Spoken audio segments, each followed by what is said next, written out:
والصلاة والسلام على أشرف المصطفى وعلى آله أهل الصدق والوفاء.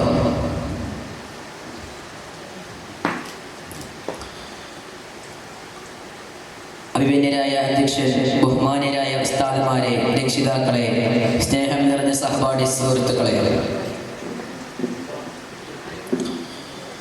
ലോകമെമ്പാടുമുള്ള സത്യവിശ്വാസികളുടെ പ്രണയപ്രളയത്തിന്റെ പ്രതീകമായ മദീനയോടുള്ള പ്രണയം വാക്കുകളിലൂടെയും പ്രകീർത്തനങ്ങളിലൂടെയും ശീലുകളിലൂടെയും പ്രകടിപ്പിക്കുകയും ഹൃദയങ്ങളിൽ അത് ഏറ്റുവാങ്ങിക്കൊണ്ടിരിക്കുകയും ചെയ്യുമ്പോൾ അതിൻ്റെ ഒരു ഭാഗമാവുക എന്ന ഉദ്ദേശം മാത്രമാണ് ഈ മഹത്തായ സദസ്സിന് മുന്നിൽ ഈ വിനീതനെ എഴുന്നേറ്റ് നിൽക്കാൻ പ്രേരിപ്പിച്ചത്.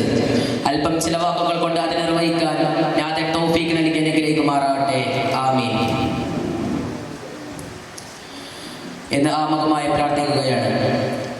ബഹുമാന്യരെ, മദീന പ്രണയം, മദീനയുടെ രാജകുമാരൻ, ഏതൊരു സത്യവിശ്വാസിയുടെയും ഹൃദയത്തിനുള്ളിൽ കുടികൊള്ളുന്ന അമൂല്യമുത്ത് ഹബീബുനാ ത്വാഹ റസൂലുള്ളാഹി സ്വല്ലല്ലാഹു അലൈഹി വസല്ലമയോടുള്ള പ്രണയത്തെയാണ് മദീന പ്രണയ പ്രപഞ്ചം എന്നതുകൊണ്ട് അർത്ഥമാക്കുന്നത്.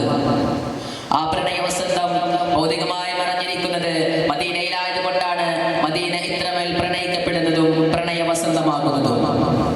അതുകൊണ്ട് തന്നെയല്ലേ യമൻകാരനായ ഉവൈസുൽ ഖർനി മദീനയിൽ നിന്ന് വരുന്ന കച്ചവട സംഘങ്ങളെ തേടി പിടിച്ചുകൊണ്ട് അവരെ കെട്ടിപ്പിടിച്ച് അവരുടെ കണ്ണുകളിൽ മുത്തം വെക്കുന്നത്.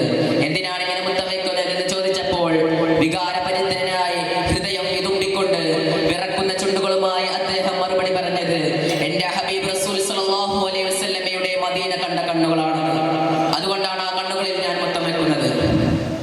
എന്റെ ഹബീബിന്റെ മദീന കാണാൻ എനിക്ക് കഴിഞ്ഞിട്ടില്ല. കാറ്റിനോടും പക്ഷികളോടും കച്ചവട സംഘങ്ങളോടും അന്വേഷിച്ചു. സലാത്തും ഉരുവിട്ടു. ഭ്രാന്തായ അവസ്ഥയിൽ കർണിയുടെ വഴിയോരങ്ങളിൽ ഉവൈസുൽ ഖർനിയുടെ പ്രവാചക പ്രണയത്തിന്റെ മാതൃക നമ്മുടെ എല്ലാം ഹൃദയങ്ങളിൽ ഉത്തേജിപ്പിക്കേണ്ടതുണ്ട്.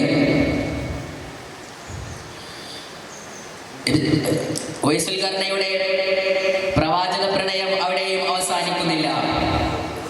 ഉഹുദ് യുദ്ധത്തിൽ നബി സല്ലല്ലാഹു അലൈഹി വസല്ലമയുടെ മുൻപല്ല് പൊട്ടി എന്നറിഞ്ഞപ്പോൾ എന്റെ ഹബീബിനില്ലാത്ത പല്ല് എനിക്കും വേണ്ട എന്ന് പറഞ്ഞുകൊണ്ട് തന്റെ മുൻപല്ലുകളെല്ലാം കല്ലുകൊണ്ട് കുത്തിപ്പൊട്ടിച്ച ഉവൈസുൽ ഖർനിയുടെ പ്രവാചക പ്രണയത്തിന്റെ മാതൃക മറ്റെന്തിനോടാണ് ഉപമിക്കാൻ കഴിയുക? സ്വഹാബികളിൽ അധികവും ആ പ്രണയ സാഗരത്തിൽ ആറാടിയവരാണ്. അതുകൊണ്ട് തന്നെ വ്യക്തിപരമായ ഓരോരുത്തരെയും പരാമർശിക്കാൻ ഈ സമയം അനുവദിക്കുന്നില്ല. എന്നതുകൊണ്ട് തന്നെ ഞാൻ അതിലേക്കൊന്നും കടക്കുന്നില്ല. സ്വഹാബികളിൽ അധികവും ആ പ്രണയസാഗരത്തിൽ ആറാടിയവരാണ്. അതുകൊണ്ട് തന്നെ വ്യക്തിപരമായ ഓരോരുത്തരെയും പരാമർശിക്കാൻ ഈ സമയം അനുവദിക്കുന്നില്ല.